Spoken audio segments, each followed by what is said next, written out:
మెదక్ జిల్లా మంబోజీపల్లి చెక్పోస్ట్ను ఎస్పీ శ్రీనివాసరావు తనిఖీ చేశారు. వాహనాల తనిఖీల రిజిస్టర్ను పరిశీలించారు. సిబ్బంది వాహన తనిఖీలు చేస్తున్న విధానాన్ని ప్రత్యక్షంగా గమనించారు. అప్రమత్తంగా వ్యవహరించి ప్రతి వాహనాన్ని క్షుణ్ణంగా తనిఖీ చేయాలని సూచించారు. అక్రమ నగదు, మద్యం రవాణాను అరికట్టాలని సిబ్బందికి చెప్పారు.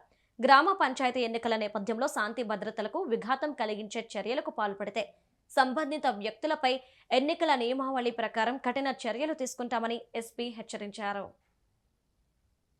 ఎలక్షన్ సంబంధించి మన జిల్లాలో 21 మండలాలు ఉన్నాయి. దీనికి సంబంధించి మనం క్యాష్ కానీ ఫ్రీబీస్ కానీ పంచడానికి చూస్తారని చెప్పి దానికోసం మనం సపరేట్గా చెక్ పోస్ట్ పెట్టడం జరిగింది. మన దగ్గర ఎఫ్ఎస్టీలు ఒక ఎఫ్ఎస్టీ పనిచేస్తున్నాయి. దాంతోపాటు ఒక ఎస్ఎస్టీ అంటే ఒక చెక్ పోస్ట్ నడుస్తుంది. వీళ్ళు గత 10 రోజులుగా క్షుణ్ణంగా అన్ని వాహనాలు తనిఖీ చేస్తున్నారు. ఆ తనిఖీలో భాగంగా ఈరోజు చేగుంట పరిధిలో ఒక వ్యక్తి దగ్గర నుంచి 30 lakhs రూపీస్ తీసుకోవడం జరిగింది. అతన్ని ప్రశ్నించినప్పుడు అతను సరి సమాధానం చెప్పలేదు. ఇమీడియట్గా వాటిని మన ఆర్డీఓ డిఎస్పీస్ గతగా సీజ్ చేసి అది ఐటీకి రాయడం జరిగింది.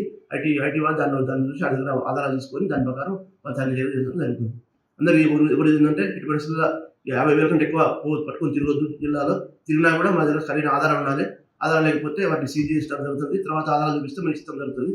కాబట్టి అందరూ ప్రజలు గమనించాలని కోరుతున్నాం.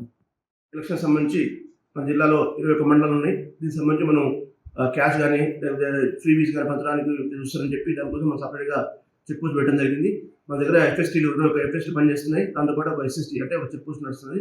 వీళ్ళు గత 10 రోజులుగా క్షుణ్ణంగా అన్ని వాహనాలు తనిఖీ చేస్తున్నారు. ఆ తనిఖీలో భాగంగా ఈరోజు చేగుంట పరిధిలో ఒక వ్యక్తి దగ్గర నుంచి 30 lakhs రూపీస్ తీసుకోవడం జరిగింది.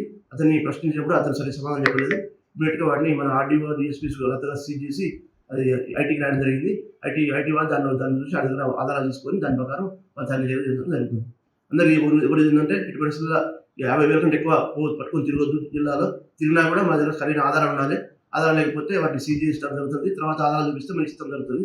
కాబట్టి అందరూ ప్రజలు గమనించాలని కోరుతున్నాం. ఎలక్షన్ సంబంధించి మన జిల్లాలో 21 మండలాలు ఉన్నాయి. దీనికి సంబంధించి మనం క్యాష్ కానీ ఫ్రీబీస్ కానీ పంచడానికి చూస్తారని చెప్పి దానికోసం మనం సపరేట్గా చెక్ పోస్ట్ పెట్టడం జరిగింది. మన దగ్గర ఎఫ్ఎస్టీలు ఒక ఎఫ్ఎస్టీ పనిచేస్తున్నాయి. దాంతోపాటు ఒక ఎస్ఎస్టీ అంటే ఒక చెక్ పోస్ట్ నడుస్తుంది. వీళ్ళు గత 10 రోజులుగా క్షుణ్ణంగా అన్ని వాహనాలు తనిఖీ చేస్తున్నారు. ఆ తనిఖీలో భాగంగా ఈరోజు చేగుంట పరిధిలో ఒక వ్యక్తి దగ్గర నుంచి 30 lakhs రూపీస్ తీసుకోవడం జరిగింది. అతన్ని ప్రశ్నించినప్పుడు అతను సరి సమాధానం చెప్పలేదు. ఇమీడియట్గా వాటిని మన ఆర్డీఓ డిఎస్పీస్ గతగా సీజ్ చేసి అది ఐటీకి రాయడం జరిగింది. ఐటీ వాళ్ళు దాన్ని చూసి అది ఆధారాలు తీసుకొని దాని ప్రకారం వాళ్ళు తనిఖీ చేయడం జరుగుతుంది. అందరికీ ఎవరు ఏంటంటే ఇటు పరిస్థితుల్లో 50,000 కంటే ఎక్కువ పట్టుకొని తిరగొద్దు. జిల్లాలో తిరిగినా కూడా